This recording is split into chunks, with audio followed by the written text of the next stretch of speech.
শুভ দুপুর বন্ধুরা, খেতে বসেছি। স্নান সেরে পুজো টুজো দিয়ে এই খেতে বসেছি। তো আজকে আমার মেনুতে কী কী আছে দেখাচ্ছি আপনাদেরকে, দেখতে থাকুন।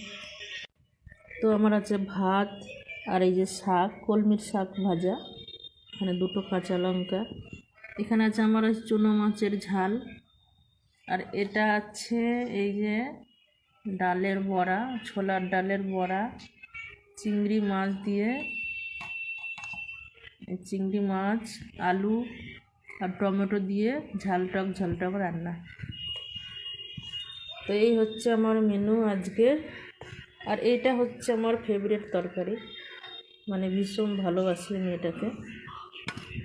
তো যারা গ্রামের মানুষ তারা ওই তরকারিটার কদর বুঝবে, তার কারণ ডালের বড়া দিয়ে চিংড়ি মাছ আলু দিয়ে মানে ঝালটক এটা বর্ধমানের লোক আর মুর্শিদাবাদের লোক বেশি পছন্দ করে। তো আমিও ভীষণ ভালোবাসি। তো আজকে আমার হচ্ছে এই মেনু বন্ধুরা। তো খেতে বসেছি। টাটা, শুভ দুপুর, সবাই ভালো থাকবেন, সবাই খাওয়া দাওয়া করে নিন। টাটা।